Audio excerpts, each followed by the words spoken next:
Friday nights in the mountains hit different. Rivalries renew as August heat turns into cold mountain nights. From Mitchell to Murphy, we've got the plays, the players, and the matchups that matter. The battle for the Blue Ridge starts here. This is Mountain Matchups. Welcome back to Mountain Matchups. The battle for the Blue Ridge starts here. Daddy's home. I'm back, baby. I was out last week because my wife and I were welcoming our newborn son, Calvin, into the world. And I just want to say thank you to Corey and Warren for holding down the fort, keeping things rolling while I was gone. I appreciate it, fellas. Yes, sir. You know we got your back, dog. Hey, we miss you very much. Well, it's good to be back. And we've got a big week of football across Western North Carolina, so let's dig into it. Fellas, rivalries are brewing. Playoff pictures are starting to take shape. And we've got a slate of matchups you don't want to miss. On today's episode, Enka gets a homecoming victory. TC hammers Asheville. And Pisgah shuts the three of us idiots up with a statement win. But first, it's our Game of the Week recap, Swain County at Robbinsville. The Black Knights trailed 13-7 at the half, but outscored Swain 13-0 in the third quarter to take a 20-13 lead into the fourth quarter. Swain wouldn't go down without a fight, however, tying the game up at 20-all. Their effort ultimately fell short as Robbinsville kicker Xander Lucksavage drilled a 28-yard field goal with seconds on the clock to give the Black Knights their fourth consecutive win over a tough Swain team, 23-20. Yeah, and I want to touch on that field goal all happened just because, Swain had the ball really with a chance to go down and possibly win the game and had a big-time fumble right there. I think it was right there in their territory, right around midfield area, and the Black Knights were able to capitalize on it and pull this one out. I think both defenses played pretty well. You got Samuel Wachacha with 2 picks, and Andrew Cody from Swain with 2 picks. But at the end of the day, I harp on special teams every single week. Corey seems to think it's easy to make a field goal. Said it a couple weeks ago. You can make a 40-yard field goal. My young man right there, Lucksavage, drilled a 28-yarder. Special teams, special plays, special players. That's what happens. Hey, Hey, it's not easy to make a 28-yard field goal. Could you do it right now, Corey? Come to the middle school tomorrow, and I'll show you a 45-yarder. No. Oh, please. Anyways, back to the game. I think it was – the defenses played very well. The quarterbacks were a little off. John Stevens had a receiving touchdown. Corey Stillwell from Swain returned a TD for 76 yards to go to 7-6 in the second quarter. But I think the main story of this game was just the defense. This is a tough defensive game. The crowd is rowdy. Just overall great game. Yeah, and the offenses were moving the ball decently, but those defenses, it's that old bend don't break philosophy. They were holding steady and getting turnovers when it mattered. A player for each team had 2 picks. You don't see that very often where you got a DB on each side of the ball getting 2 interceptions. So, credit to those defenses showing up. And Swain's tough. Look, Robbinsville's a good team. You look at some of the opponents they both faced. Robbinsville played Mountain Heritage, got waxed in Burnsville. Swain County pulled the upset. If you remember, I called that one. Just want to remind everybody again over them. So I had a feeling going into this game it was going to be a close matchup, and that's why we picked it as our game of the week. And it really lived up to it because we'll get into it in a minute, but we had a ton of blowouts last Friday night in WNC, and this is one of the standout games. So we called it right, boys. Let's give ourselves a little pat on the back. We did all right. But yeah, credit to Robbinsville. They started the season 1-2. Some tough losses to Franklin, very good team. Mountain Heritage, very good team. They bounced back really well, winning 4 in a row. But Swain, give them credit too. They didn't back down. They had that third quarter go against them, but they kept fighting. So it was a good game all around. Caleb, I do want to say, so you mentioned the defenses kind of was like a bend, don't break thing. Well, what did end up breaking was Swain County's back when Robbinsville put up 341 total yards. I mean, Tizatesky and Collins together combined for 125 yards and a touchdown on the ground. I mean, that's a nasty duo right there, especially when you got Luke Lovin in the pocket throwing 200 yards passing. Hold on. Luke Lovin? Ba-da-ba-ba-ba, Luke Lovin. I just got to say that every time we talk about a Robbinsville game because it's so much fun. Yeah, he had 200 yards passing, a touchdown, 2 picks, and a rushing touchdown. So Luke Lovin did his part. I mean, another thing you say, the only thing breaking the Swain County schedule, like you got Mountain Heritage, Robbinsville. I know they're 3-3, but they're not a 3-3 team. They are a very good football team, in my opinion. Yeah, I mean they've played some dogs, especially early on. Yep. So the Black Knights get the win, keep things rolling. Congrats to them. And Warren, say a little bit about Robbinsville's crowd. They get down over there. Their crowd is absolutely rowdy as hell. I know their wrestling team's one of amongst the best in the state. I challenge any one of you. I don't even care if you're a wrestling fan. This is completely off topic. Go during the wrestling home meets. Their crowd gets rambunctious and crazy. Their football crowd is absolutely probably crazier than their wrestling crowd. Their crowd is absolutely amazing. Props to them. Props to that team. Props to that high school. Just a great atmosphere in general. Listen, if you don't take Warren's word for it, take mine for it. If you don't like wrestling, go watch a football game. Like we said, I went there 2 years ago, my buddy Bryson, and I'm telling y'all right now, top 5 best high school games I've ever seen. And they actually played Swain in the game I went to. And God, Big Oak Stadium, man, beautiful grass. It's very well taken care of, and both sides just get absolutely rowdy. It's an old school looking stadium. I mean, it's something you got to witness for sure. Yeah, they had the cowbells going. I thought I was watching a Mississippi State game there for a minute, just ding-a-linging all night long. So, yep, congrats to Robbinsville. Swain, you're still good, baby. Keep things rolling. Still a good amount of weeks left. Speaking of wrestling, there is a star wrestler in Western North Carolina for Pisgah who torched West Henderson on Friday night, and that is one Landon Pope. How about this, fellas? 306 rushing yards. I said 306 rushing yards and 5 touchdowns on 48 carries as they defeat West Henderson on the road 41-26.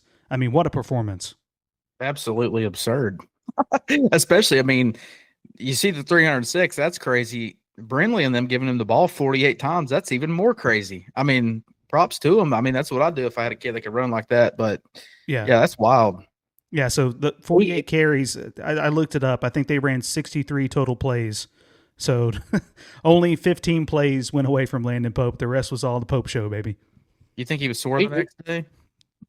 Probably. He had to take an ice bath immediately after the game, right? Yeah, or something. I would hope. Good Lord. So I don't know. These kids, they bounce back quick. Maybe not. You know, talking about the game, Mason Putnam, I mean, he's no slouch either. He had 91 rushing yards on 10 carries, 37-yard receiving touchdown. Pisgah just pounded the rock, punished West Henderson that game. Absolutely punished them in line of scrimmage. And that might be what Pisgah needs to do the rest of the season. I mean, that has nothing to do with Mahaffey. I mean, I think Mahaffey's a quality quarterback. Mm-hmm. But whenever you're rushing the ball like that, and you're gapping teams 7, 8, 9 yards, why not? Take time off the clock, get a touchdown, maybe get a stop or two, take more time off the clock, get another touchdown. Why? I mean, it's good old backyard football. It's kind of one of them football. things. It's kind of one of them things. I mean, if it ain't broke, don't fix it. You know what I mean? Mm-hmm. If you got kids just torching people on the ground like that, feed them the ball, man. And I mean, hey, Brindley did mention too in his post-game interview, he talked about they're doing a better job as a coaching staff of getting, well, he was talking about Landon Pope specifically, but getting him more touches. But that's fine because even if Pope's having an off night or, you know, if he's kind of banged up, I mean, you just counter it with Mason Putnam. How do you stop it, you know? And then maybe now and then you can throw in a little play action. I mean, teams are expecting to run, throw in a little play action. I mean, throw it over the top once, twice, 5 times a game. I know Mahaffey only had 2 pass attempts. I'd like them to do, not exactly a coach here, but I'd like him to have more than 2 pass attempts. But, you know, you're running it 55, 60 times a game, you open up the opportunities for more play action, more over-the-top opportunities. I think the game plan was excellent. They came out with a huge win, 41-26. So we were all wrong on that. Yeah. Severely wrong. Listen, props to Pisgah. You're about to hear something real rare, so I want everybody to appreciate this moment. I'm about to give Pisgah credit here, especially to their defense. I mean, Garret Young from West Henderson goes 11 for 20, not terrible, but for only 130 yards now he did have 3 touchdowns, but he also threw a pick. And we know that Garret Young can absolutely sling it. Pisgah could have very well struggled with the passing game, but they didn't. And so they kept the rushing attack at bay. And just to even pull this one out and hold West to 26, I mean, you got to give the defense credit there too. Yep, it was a statement win by Pisgah. We all have to eat our crow on this one. We thought West would beat them. We were wrong. Congrats to Pisgah. You guys earned your props. I will, however, say Zane McCraw did have 115 yards rushing in that game. He tried his best, but he did. But see, that's another thing. Shout out Pisgah's defense, man. Who else has been holding Zane McCraw to just over 100 yards rushing all season? The kid's normally way, way upper 100s, been over 200. So they showed up to play on D for sure. Yep. Congrats to Pisgah, shutting us up. We learned our lesson. We're going to eat our crow. It tastes great, by the way. I got my medium well. It's delicious. North Buncombe at Enka. How about our Jets, fellas? How about those damn Jets? Warren, give it to me. Jets. Yes. I'm telling you right now, I kind of thought North Buncombe might win this game. One reason only, because of Kingston Denson. He's been knifing people all year long. The Jets' run defense has been absolute. I'm going to be honest with you. It's been absolute garbage all season. They kept him to 107 yards on 23 carries. That's a great job right there. Great job. Win the game if he keeps Denson to that yardage. Logan Trantham had a solid game, 10 for 16, 162, a touchdown. Did throw kind of a ridiculous pick, but we'll take that in Enka land. Just a solid win for Enka right there. I don't know if you remember, but last week I picked Enka because I said it would be a dangerous game because of Denson, but I did mention the fact that their defense has been playing just so much better here as of late. I mean, they did get blown out at McDowell, but think about how many times McDowell had the ball inside Enka's 30-yard line on first down, turnover, bad snap, whatever. And Enka's defense held strong all night it was 6-0 at halftime, and McDowell was in Enka territory like the whole first half. So finally the defense got tired and let up, but I'm telling you, dude, since week 1, they figured something out. And I know they got a couple kids back from some injuries too, which doesn't hurt you. But shout out to Enka's defense, dude. They're starting to step up a little bit. I mean, we talk about McDowell. That McDowell loss at the time, we were like, frig. That loss isn't looking bad at all right now. McDowell looks legit. That's that's off subject, but yeah. Hey, Enka had some of that homecoming magic on Friday night. I remember when I was in high school, Enka was, you think they struggle now. They were way worse when I was in high school. Like, it's not even close. This Enka team would beat those Enka teams by about 40. But we upset TC my senior year on homecoming. So you can't underestimate that homecoming magic. And Enka beats North Buncombe 21-3. Just a dominant performance by the Jets. We love our Jets, despite what everybody thinks. Congrats to them. I might clip that so everybody knows. Reynolds at Erwin. The Rockets win a sloppy one over the Warriors, 14-10. Yeah, so I was at this game, and Jayden Smith for Reynolds, he had 123 yards and a touchdown on 15 carries. His 43-yard touchdown, though, was a decisive score in this win. You had Caden Ingle from Erwin. He was 20 of 32 for 203 yards, had a touchdown, had an interception. And, dude, let me tell you boys what, Jayden Smith, that boy is freaking fast. When Erwin had their defensive mishap, is around, I don't know, I think on Erwin's like 40-yard line, Smith breaks a tackle, hits a seam, and it literally looked like he was shot out of a cannon. Dude has such a quick burst of speed, and he's off to the races. And I knew going into this game that both these teams were having more of a down year than they're used to having, but it was still pretty competitive nonetheless.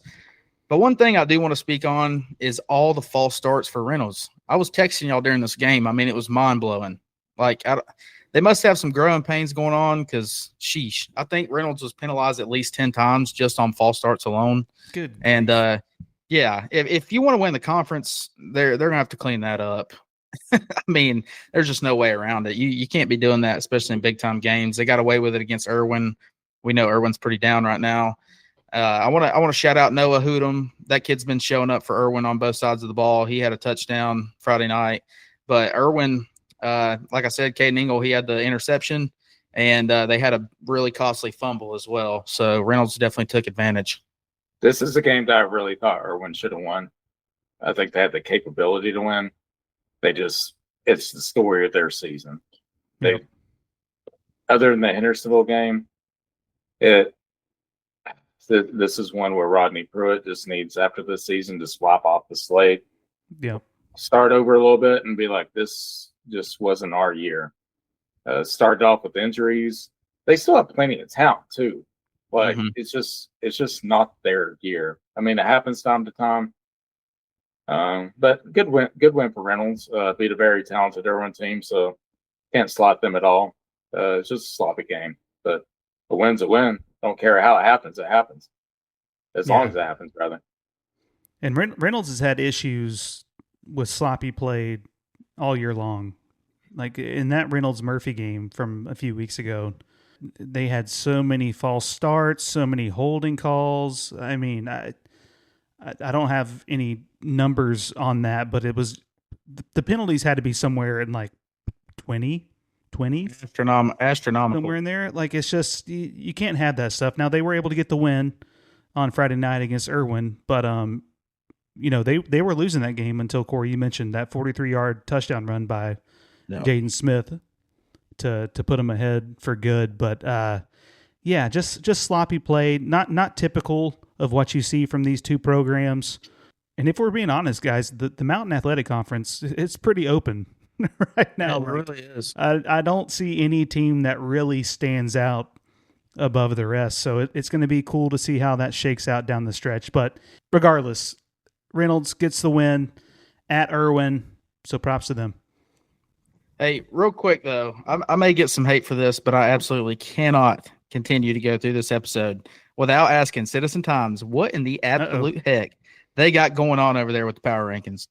I mean, absolutely zero shade towards Reynolds, but having them in the top 10 at the number 8 spot, too, is wild to me, especially when you have Mountain Heritage at 6. That is just pure disrespect to have them ranked that high.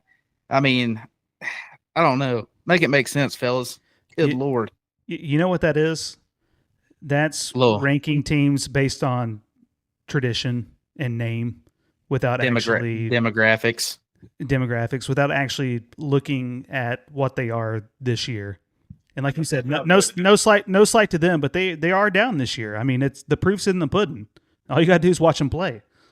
No, wait. Are we talking about Reynolds or Mountain Heritage? Because both. I mean, both. Because I don't know why Mountain Heritage is at number 6. Like it makes no sense. They had the one bad loss, which I don't even call it a bad loss to lose at Swain County. But that's what I'm saying.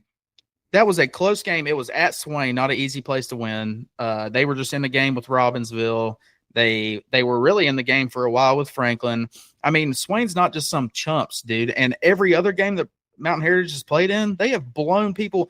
Warren, exactly. The last two games that they've played, they've put up 103 points on people. And you have them at number 6? That's just that's blasphemy. I mean, I don't, but Citizen Times does. Right, yeah, not you. I mean, God. So, Citizen Times, if you want to come on the podcast and talk about it, more than happy to. You have the right to your opinion, but we do not understand those rankings. So, got off track. Let's move on. TC at Asheville. I'm telling you guys, I think people are sleeping on TC Roberson. They win 41-20. Karod Harris, 14 of 19 passes for 178 yards and 2 touchdowns. He also rushed for a cool 157 and 2 more touchdowns on the ground. Listen, I saw this coming. Y'all both picked Asheville, if I'm not mistaken. I put in my pick for TC. I'd seen what they'd done. They played a tough schedule. They played Watauga. They played Huss. And they lost those games. But in all the other games, they've been doing work. So watch out for those Rams. They might be the ones. Let's take some right now. Honestly. If Karod Harris keeps doing some Michael Vick top stuff, they're a problem. Like he is a problem. That team is a problem. They absolutely wasted Asheville. And props to them. Props to Karod. That is a monster stat line right there. Yeah, we're talking about tough places to play. At Asheville, it ain't easy. no, You went by 21 there.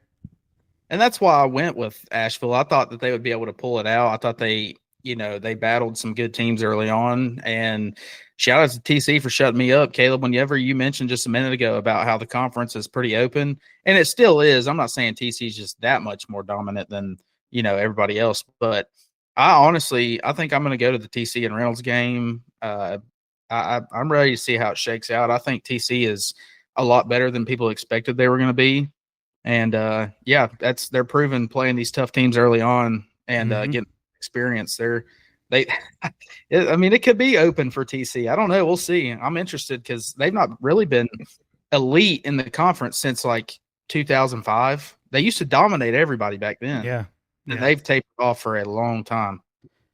Yep. So watch out for the Rams. If you absolutely force me to pick who I think is going to win the MAC, I think I would have to say TC. I just think that they're a little better than the rest of the team so far, but I don't know.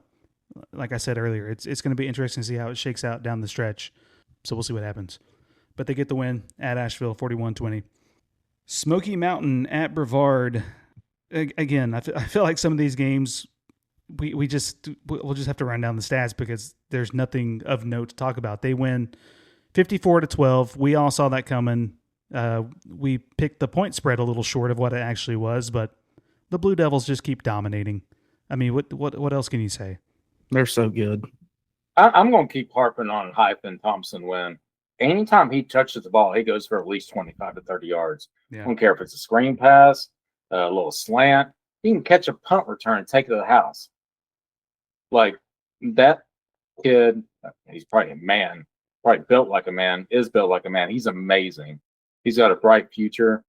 Other than that, it's a typical Christian Conley, 8 for 9. Brevard's probably still scoring. Smoky's got I'm not gonna say a good team. They got a solid team, but Brevard's just a totally different animal, man.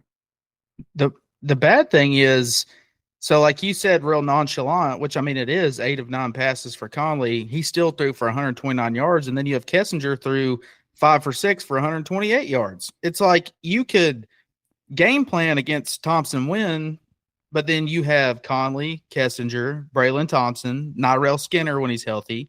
It's like I don't know. If I'm a defensive coordinator going into Brevard week, I'm pulling my hair out. Nightmares. So going in, you don't know who's going to throw the ball or who's going to run the ball. Yeah, I mean, they can do it both. Sometimes Christian Conley will go out and line up at receiver. It's like, what are we doing here? And so the old adage goes, if you got 2 quarterbacks, you have no quarterbacks. Well, Brevard said, screw that. Like, we're going to play Conley and Kessinger.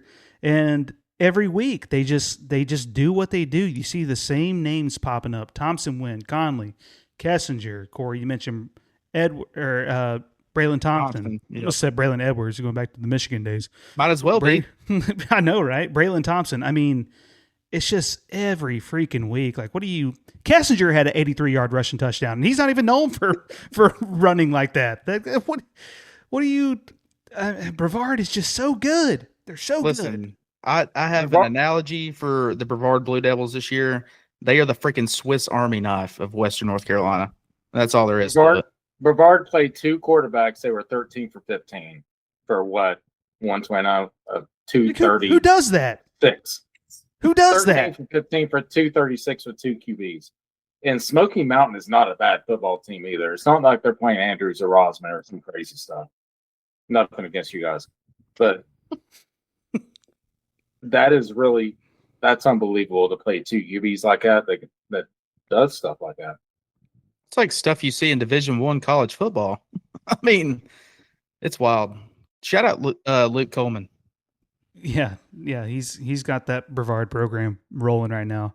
And just real quick again, Thompson went, 4 catches for 107 yards. Warren, I know you brought that up, but 107 yards on 4 catches. Like, what is going on? You just toss it up and he gets you 25 yards a pop. Like, it's just, it's crazy. And he returns a kickoff 82 yards. If he gets the ball in his hands, you're getting yards. And teams are trying to stop that. And I think in the process of trying to stop him, they're giving up everything else. He's a very dynamic player. I'm pretty sure if you're the offensive coordinator, I'm not saying they do this, but you could literally just be like, hey, hyphen, run a go route. We're throwing you the ball. Those are Steve Smith stats. Those are Steve Smith stats. Give him the ball, even like a little bubble route or screen pass or something. He's going to get you 15 yards. Just the way it is. Hey, listen, Luke Coleman's a great coach, so I don't say this in any way to slight him, but you get your best players in open space. It doesn't take a genius to do that, and Coach Coleman draws up the right plays to get his best guys open, and they produce. Real quick, for Smoky Mountain, Riley Smith, hell of a game, 225 yards on 31 carries and a touchdown. That's against Brevard's defense, too, which is really good, so that's not nothing. That was a good game by him, but 54-12, Brevard keeps rolling. Nothing else we can talk about that. They're just dominating right now. Tuscola at Franklin. Franklin, another one of the top teams in WNC. They win 28-7. How about Garret Young? Lord have mercy. 179 yards rushing, 2 touchdowns. I mean, it's every week. And when's the last time he was under, this might sound stupid, when's the last time he was under 40 yards rushing? Whenever he's 3 years old. I mean, I don't know. When he came out of the womb. Yeah. I mean, that kid, I call him a kid, but he's 15 years old and looks like he's 24. He's a stud. Garret Young is a bona fide stud.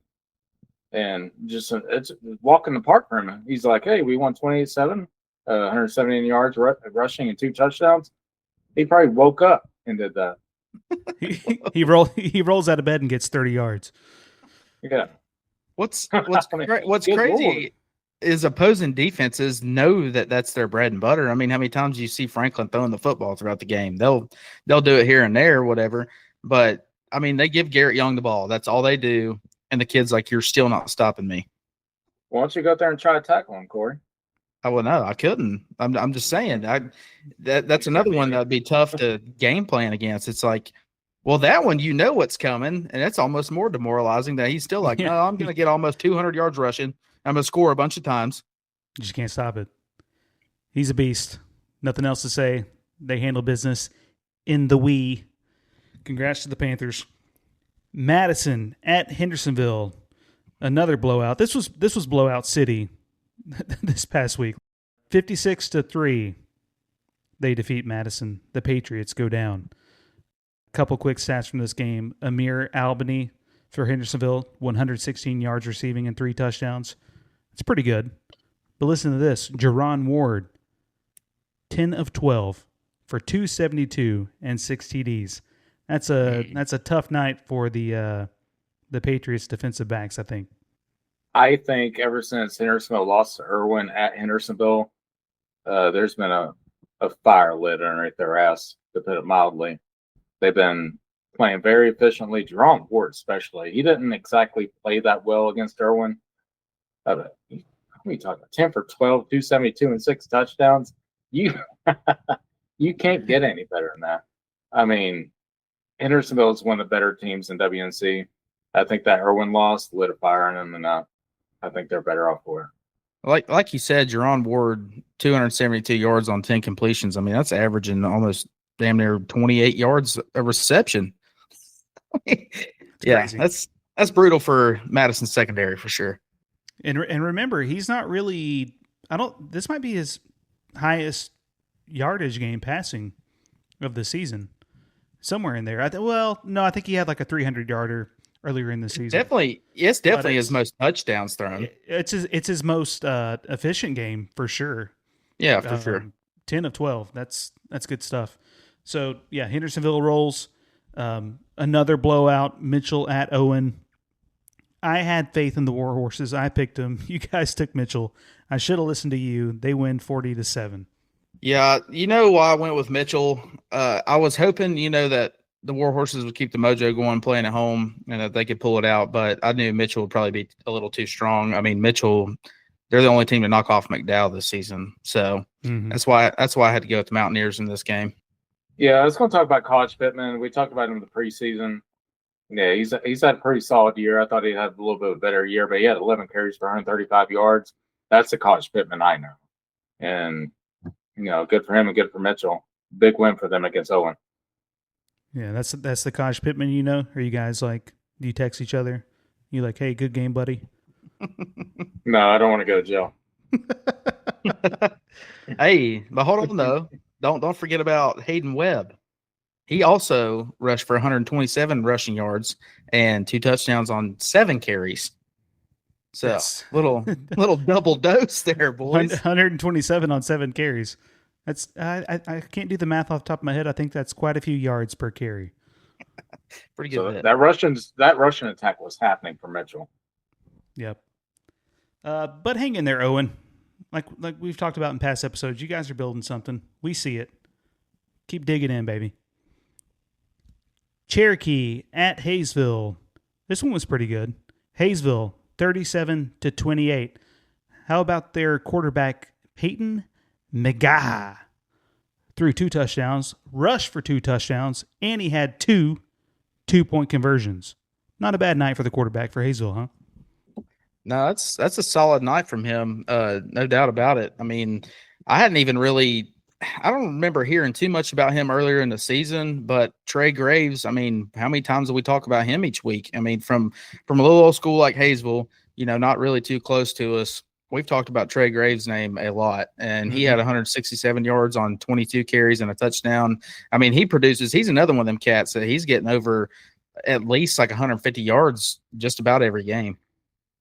I mean, we can't, you talk about Cherokee, though. They put up a fight. You got Jonathan Saylor. He had 234 yards and a touchdown, 13 of 16 passing. That's pure efficiency right there. Kept him in the game. You got Javon Garcia, 8 catches for $156 and a touchdown. This was a really good competitive game. I think I probably picked Cherokee. This is probably one of the better games of the week after everything we've discussed from the previous teams. Yeah. No, it was one of the few ones that were actually remotely close. But Hayesville gets the win at home against Cherokee. So we've seen a lot of stuff happen, a lot of blowouts. It's time to see how it shook up our top 10. It's the battle for the Blue Ridge Top 10, presented by We Don't Have a Sponsor. At the 10 spot this week, Swain County.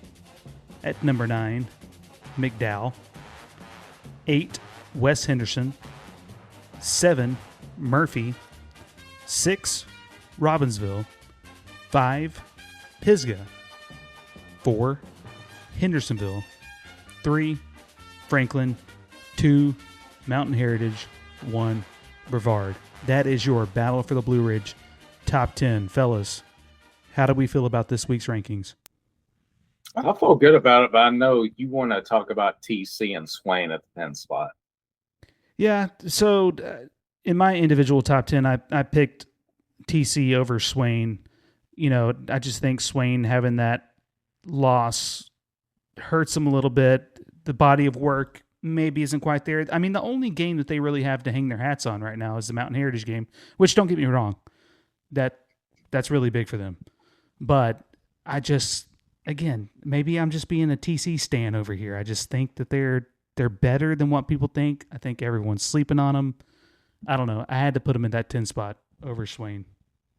I actually don't disagree with you. If Michael Vick Jr. keeps going off for 160 yards passing, 140 yards rushing with 4 total touchdowns, that's a team to be dealt with. And look at McDowell, baby. The Danny Brown McDowell team up to 9. They're what are they now? 5-1. Yep, Is that 5-1, moving Yeah. right along. Yeah, and I think they won their game. Was it South Caldwell 60-42? So Yep. won in a shootout. Danny Brown performed well again. Corey, what did you say that he did? He broke the school record 2 games in a row for passing. 2 weeks in a row, he has broken the school record. That's pretty good. Yeah. Pisgah, they jumped up to number 5 after their big time win against West. West knocked down to the 8th spot. And then, of course, Hendersonville, Franklin, Mountain Heritage, Brevard, those teams have been shuffling around in our top 4, except for Brevard. They've been, stuck at number 1 for quite a while, and they're going to be there until somebody beats them. Even then, they might still be number 1. Depends on who they would lose to. But, that's your top 10. Is anything else stand out to you guys about this? Nah, that's good. I think it's a good list. I debated putting Murphy higher. I think Murphy is better than the 17. I don't know what it is, but we're gonna find out. Well, it's all gonna depend on if they get Cameron Clem back from his injury. Yeah. With him, yes, they're a totally different team.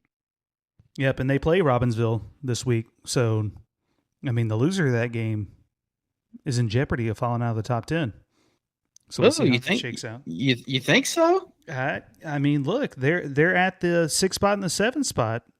Yeah, but it depends on what other teams do. Right, Other right. teams do. 7 versus 6, though. I don't know. That's not a terrible loss either way. So hypothetically, let's say that Robbinsville beats them by 35. You're telling me you're going to keep Murphy in the top 10? Well, fair.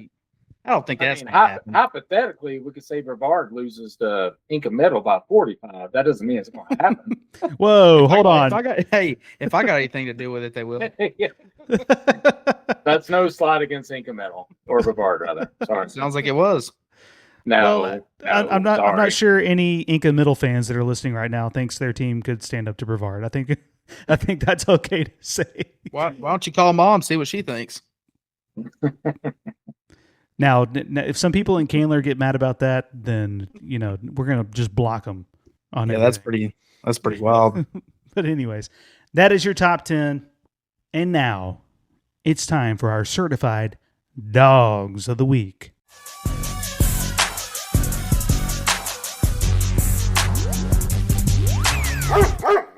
Yeah, we were just talking about him. You got to give me my man Danny Brown, 21 for 30 with 386 passing yards. Like we said, breaking the school record for passing yards in a game for the 2nd week in a row.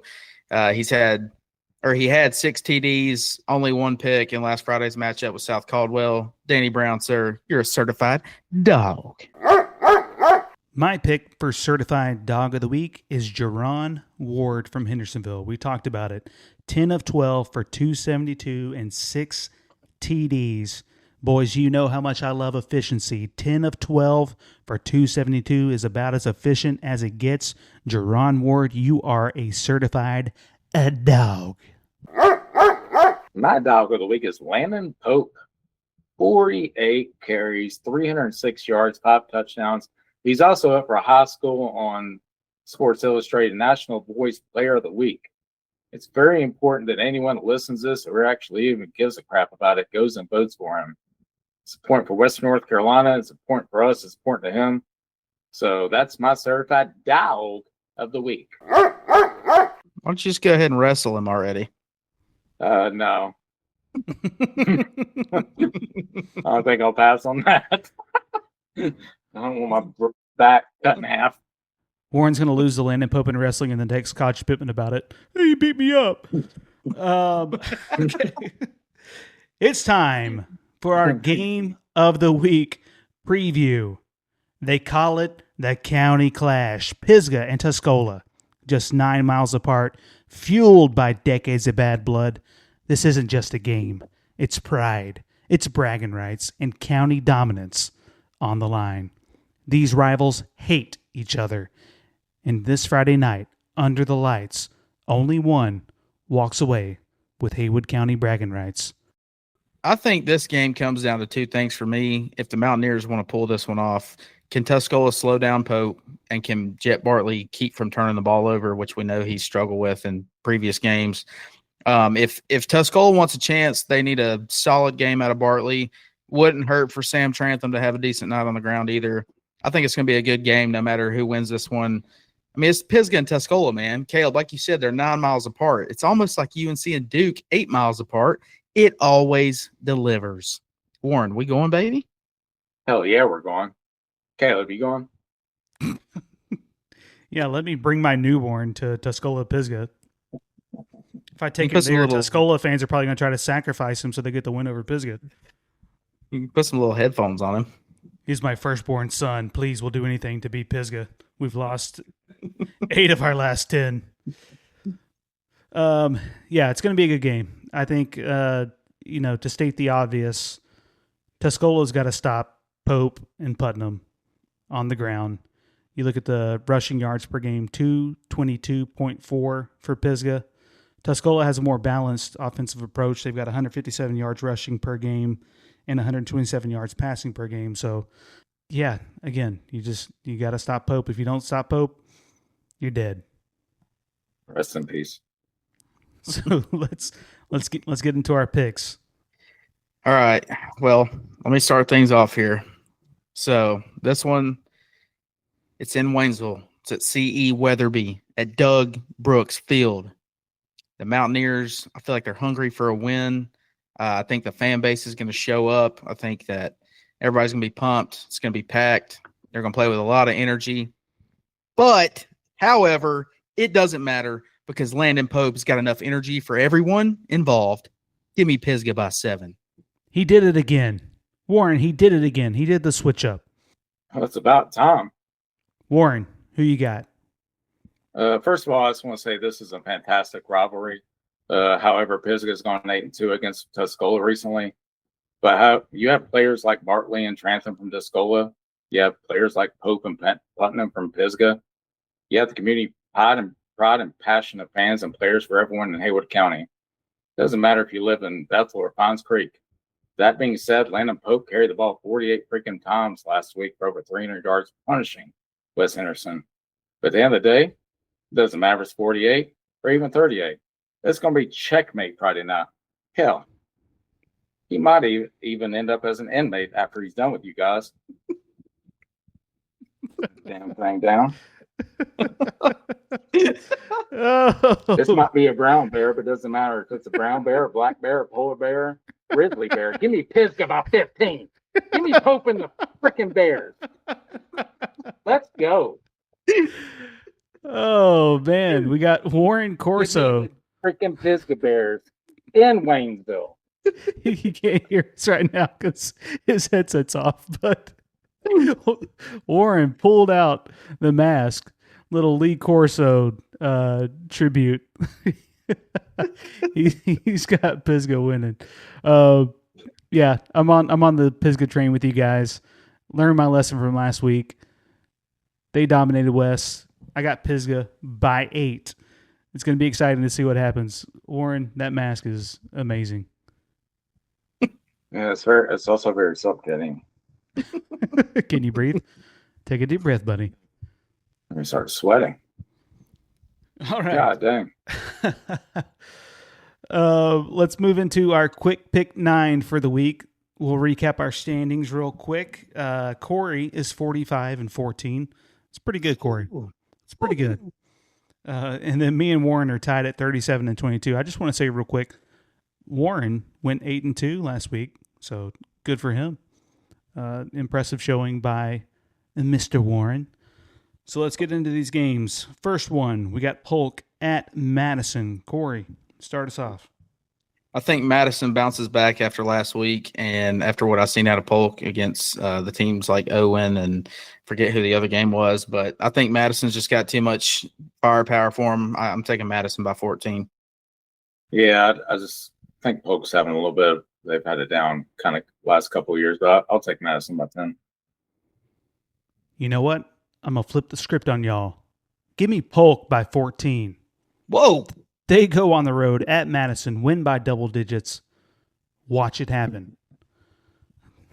We got Swain at Hayesville. Warren. Uh, Give me Swain by 21. I think Hayesville's a solid football team. Swain's way better than their 3-3 record. They're going to oppose their will. Yeah, I got to go with my Maroon Devils, and I have a special guest here to pick. This is Calvin, and he says he picks the Maroon Devils by 21. Once he sucks on his passy. Let's go, Swain. That's awesome. Well, you know what? Nephew Calvin, Uncle Corey agrees with you. I think that Swain, they're better than their 3-3 record, like Warren said. I think Hayesville's better than what their record says and who they played. They've won some good games, but I'm going to take Swain by 16. Next, we have Robbinsville at Murphy. I'll start this one off. Give me the Bulldogs by 10. I debated going with Robbinsville, but Murphy just has so much firepower. Murphy by 3. Yeah, I'm rolling with Murphy as well, boys. I got him by 8. I think that especially if they get Cameron Clem back, I mean, it maybe could be more than that. We'll see. Next, we have Rosman at Andrews. Corey. Fellas, actually previewed this game. I wanted to see. I knew that they played some of the same teams, and my outcome, I got Rosman by 12. Well, I know they played a lot of the same teams, but the problem is they mostly all got blown out by them. I'll take Rosman by 9.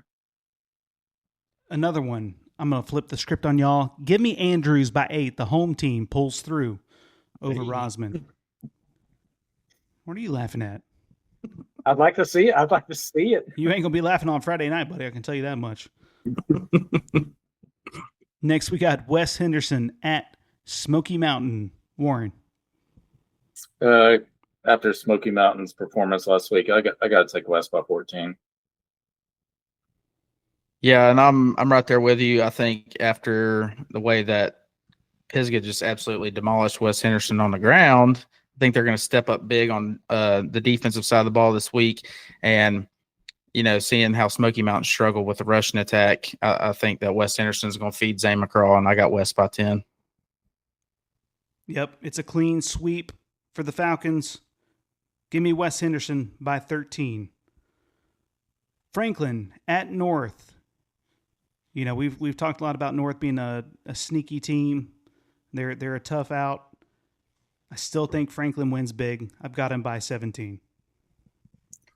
Yeah, I went and watched the Pisgah at North Henderson game, and just seeing how North Henderson's defense is just so young and makes so many mental errors, I had to take Franklin by 15. I think Garret Young's just going to be too much.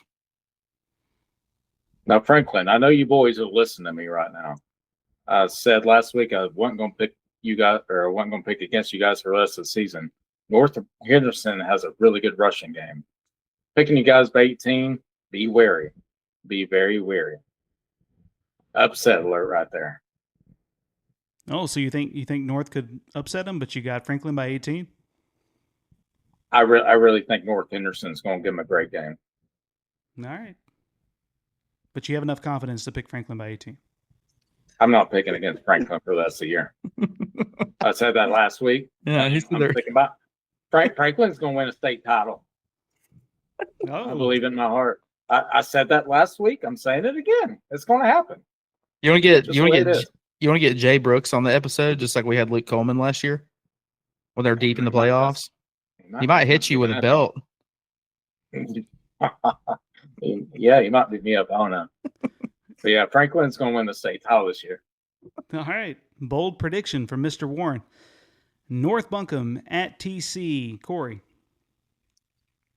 Yeah, well, just after what we've seen out of the Rams so far, how they handled business last week at Asheville, I got TC by a whopping 28, possibly more. No, they ain't going to win by no 28. I got them at 17. North Buncombe will keep it respectable because of Denson. Give them the ball 48 times. See what happens. Yeah, I'm taking the Rams. Give me TC by 24. Asheville at AC Reynolds. Warren. I got to go Reynolds by 4. I debated picking Asheville, but they got walloped last week. Yep, I'm going to go with Asheville by 7. I just, I don't know. Something tells me the Cougars get them on the road, but we'll see. Yeah, and I'm gonna have to go Reynolds by 6. I think that they keep it going after last week's win against Erwin, and it's at home. So yeah, I got to take the Rockets in this one.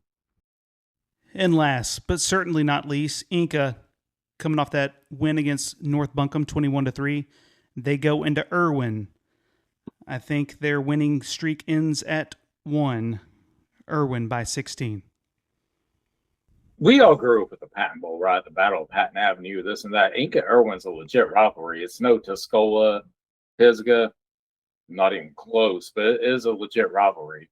Everyone, especially you, Corey, you continuously talk about Erwin's talent. They are a talented team. But however, you have to win games. They're not winning Friday. Enka's going to storm the streets of Lee's Creek Road, Leicester Highway, or some people call it Leicester. They're going to storm Leicester Highway.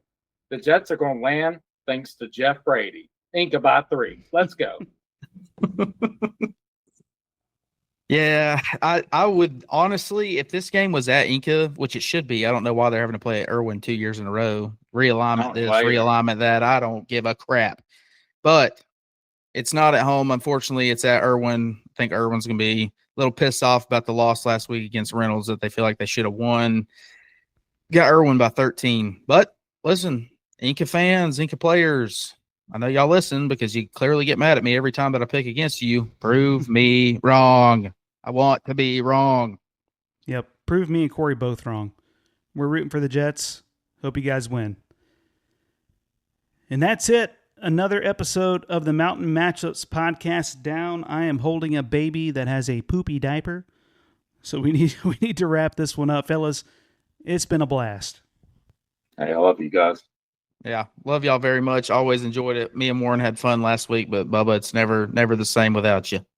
Not the same without you. You're the glue, baby.